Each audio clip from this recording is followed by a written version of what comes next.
I would like to invite Dr. Abdulla Idris Ali to speak about the same topic, but let me introduce you in case you don't know him already. He is originally from Sudan, and he came to Canada in 1977 for studies, and he finished his PhD in international relations from the University of Toronto. Right now, a very cold place, I believe, at the moment. So we think that we have some rain going on here. This minus 30 degrees Celsius, minus 30 Celsius. We don't even know what that means over here, right? So, alhamdulillah. He served as the Imam and the director at the Islamic Center of Toronto. He's been the president of ISNA, the Islamic Society of North America, one of the largest Muslim organizations here, from 1992 to 1997. That's 2 terms maximum, and then he had no choice. They could not elect him again anymore. He's a member of the board of advisors for many Islamic organizations and schools. He's the director for the Center for Islamic Education in North America, and currently Sheikh Abdulla Idris Ali is the Secretary General of ISNA in Canada. So Sheikh Abdullah, if you can address us, in your opinion, what are some of the most important challenges that Muslim families face, particularly in the Western context? Assalamu alaikum wa rahmatullah. Bismillah walhamdulillah wassalatu wassalamu ala rasulillah. Jazakumullah khairan first for the invitation. May Allah subhanahu wa ta'ala make this model of the Shura Council here be in every city and every state in Toronto, because it's a great thing that I have to see it. And I know we are addressing leaders and people who are actually involved in everything we are involved in. So what we are going to say, or what I'm going to say, just remind us.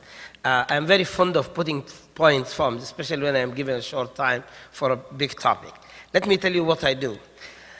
Now, when you talk about the family, it depends on who you are talking about. The family starts with husband and wife. So when they're husband and wife, they have a special set of problems and challenges they face. That's number one. When they have children, then that adds another challenge, because it becomes a trio, like father, mother, husband, wife, and then children.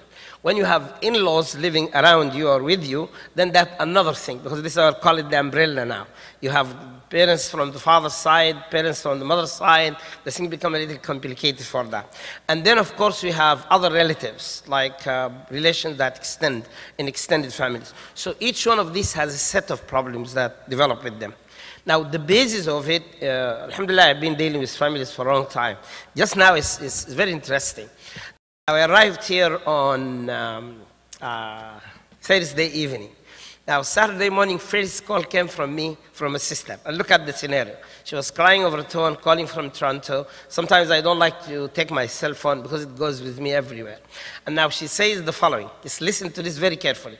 That she discovered that her husband is married to another wife. He didn't know that from before. He's a professor. For sometimes she noticed that he's not treating her the way she is. She's coming late at home, is all these excuses. And this is becoming prevalent. It's becoming a real problem now. And this is not the first case, the second case. Another scenario, you'll be shocked to know it, because if Allah saved you from this, you said, alhamdulillah. Now, a brother has been married for his wife for 3 years. He had the children from my wife, and his wife didn't know. Then his wife became pregnant with a second child. He took her to the hospital. It just happened that Allah subhanahu wa ta'ala met his wife to run into an accident, and she went to the same hospital, and they met each other in the emergency ward. And that was the shocking thing. It became the police, and these things are extremes, disasters. Now, for each set of these problems have a problem, but I summarized them in 10. And I'm going to throw them, and I'm going to leave the details. I always carry cards. And there are 10 problems. The first thing, top one, is what Dr. Alwani mentioned, is communication. The biggest thing that people complain about, husband's wife, and that creates a lot of problems, because there is no communication between the husband and the wife and the children and so forth, even the relatives, then everything collapses, because people now panic. And I put so many points, I'm not going to go for them. The second one is actually maintaining the Islamic identity, because people normally start wrong. Initially, when people get married, you'll be surprised that many people, when they get married, they didn't know why they got married, what's the responsibility of marriage, and so on. And they start wrong. Even for us, by the way, I'm telling you in the old days, I'm 66 years of age now. When I say old days, I mean it. When we got married, people used to take things for granted. Even until today, I tell my wife, I think we got it all wrong. Let's get married again. Let's give you the scenario. I was, at that time, a lecturer at the university. I want to get married. I took my colleagues. We used to think we are big shots and very educated people. Normally, people do the weddings there in the mosques, in an open mosque. I mean, they have these closed things, under a huge tree. My uncle, my cousin, my father, rahmatullah alayhim, all of these people passed away. They were talking, and then all of they said, they came to me and said, Mabruk. And one of my brothers, from the university, said, is it over? I said, I don't know. So I just said to Mabruk, they did everything, just come and say to Mabruk. One of them jokingly said, at least you got a wife, you didn't get nothing. And by the way, this used to be the tradition. And I'm not talking about things. We have a brother here in the United States. The way he got married, he came home, his father took him to a veranda. He said, son, are you now man? He said, what do you mean, Dad? Are you ready to take care of a family? He said, yes. He said, okay, go upstairs, we got your wife for you. He already went, got his wife, put her in the room. And the brother said when he came into the room, he was shocked. They used to accept these things. Now, if you do this to kids today, they think you are crazy, right? And this is what happens. So right from the beginning in the family, people get married because they don't understand each other. Number one, that in Islam, and I'm not going to quote the verse because it's going to make it long, it is women who marry men. I'm going to repeat this, fiqh-wise. Because the hijab comes from a woman, right? She has to say out of her absolute free will, without being forced, pressured, she wants to marry a man, to choose her amir. She cannot be forced into this. Even the Prophet ﷺ, when a woman came to me, as she said, أَتَأْمُرُنِي قَالَ لَا إِنَّمَا أَتَشَفَّعُ. Yani he's going to mediate it. Now once you do this, it means you chose your amir. This is why all the problems at the end comes and becoming this one, and then the responsibility right from the beginning, people don't have it. Now, the question now comes, the second is between identity. Are we going to be Muslims and do it Islamically or cultural? 90% of marriages I deal with, people have a lot of culture in them. And the even religion, by the way, in Islam, of course, 10% of it is the hijab and the qabul and the mahar. The rest of it is the culture of people. But people marry in their cultures, and they cannot separate the two of them, and that's where we have lots of problems. Number 3, in families' appreciation. Many sisters say their husband never appreciate what they do. The children say the same, that when they make a mistake, the whole house goes up in flames, but when they do something good, nobody even cares to tell them that they are good or they're doing things and so on. I wrote about 7 points in it. I'm not going to deal with it unless if we go. Now, number 4, question of understanding each other. It takes a long time, and I'm telling you this, you could be in that area. Sometimes the husband does not understand his wife for years. And the wife does not understand her husband for years. And you'll be surprised that you hear even simple things. The woman doesn't know what her husband likes or dislikes. And this is why, without meaning it, they hurt each other for things that they could have saved themselves if they developed an understanding. It becomes more so with children. One of the girls told her father, Dad, do you think I'm still a child? I'm 17. And the problem is that when we have children, we deal with them as if they are all children. They're more smarter than us. You know, my daughter now, she tells me, Abi, I think we should give you some therapy. I think we should do this between you and my mom. Because these kids grow up, they think, they become even sometimes more intelligent than us. But the problem is that once you are a father, you think your children are always children. They live as children, they die as children, no matter who they are. Now, there are other things that have to do with this, like some of the children think that we control them.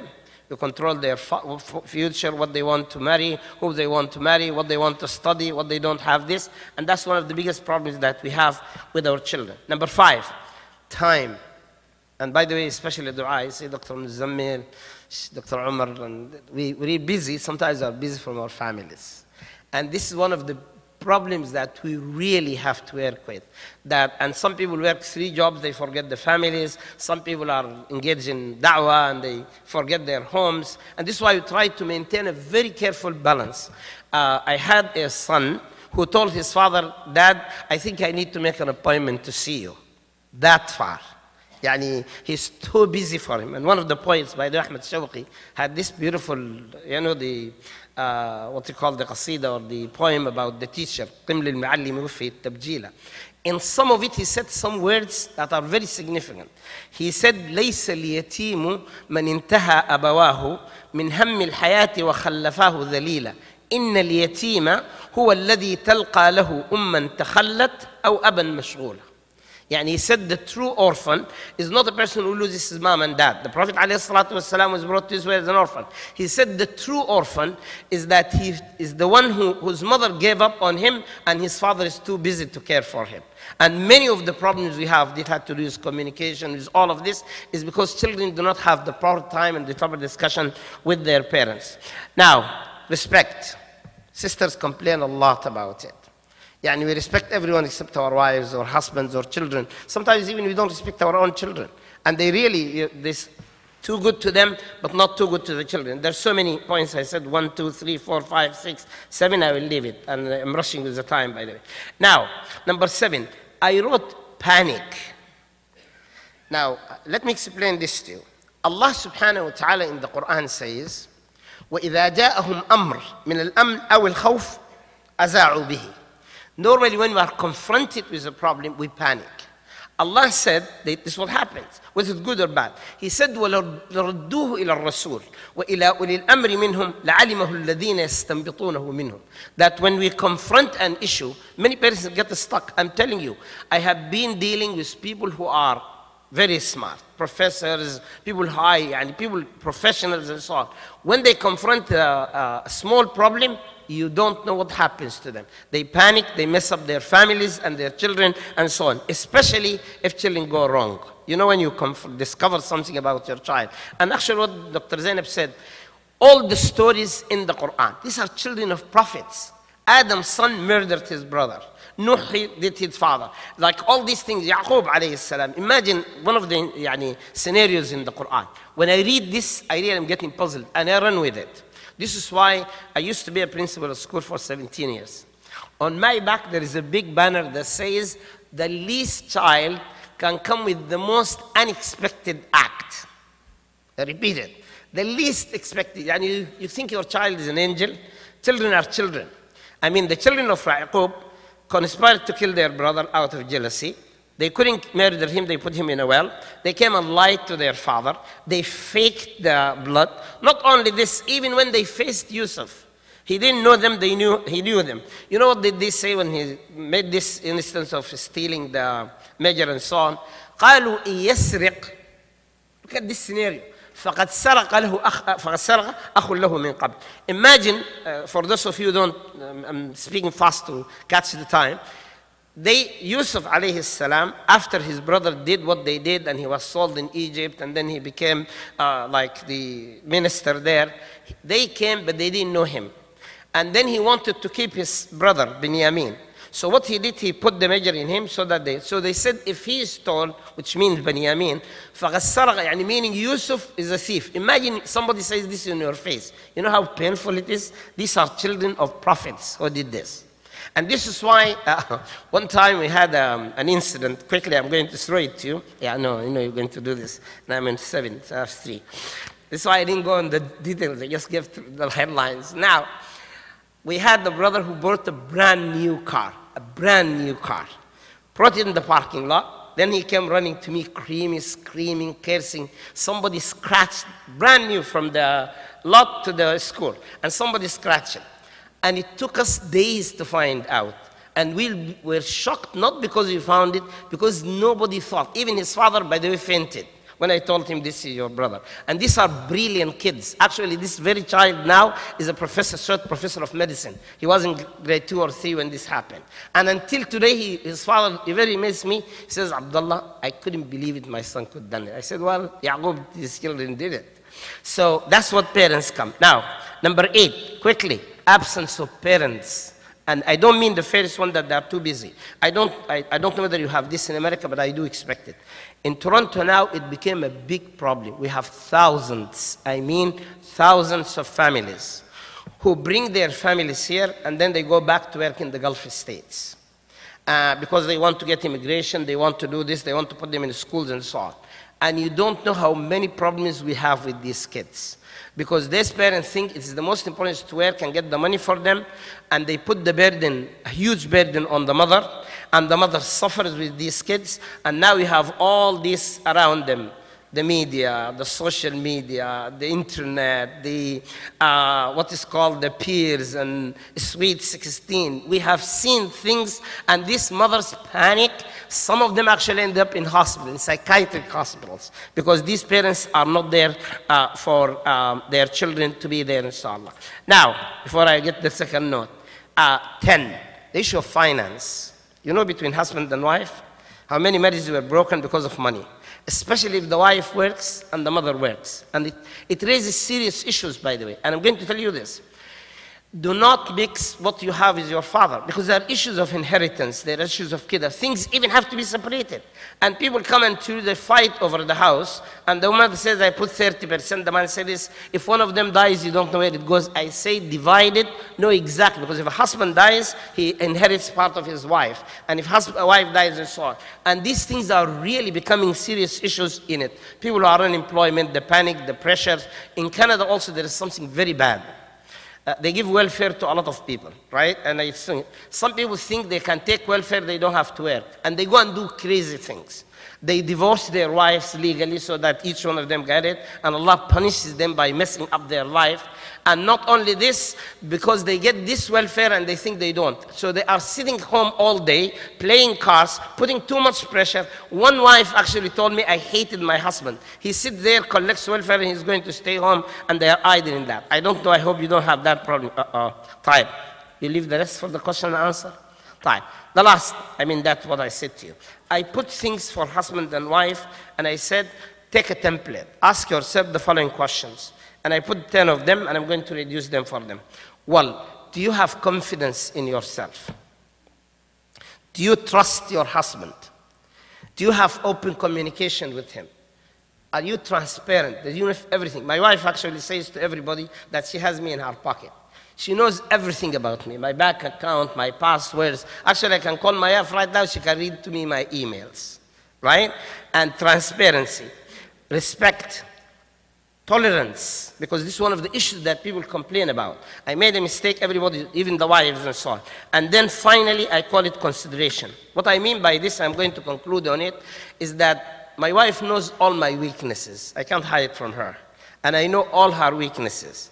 And we agreed not to tamper on them. We leave it there. Everyone who accepts it, we pray Allah subhanahu wa ta'ala help us. Jazakumullah khair. Assalamu alaikum wa rahmatullah.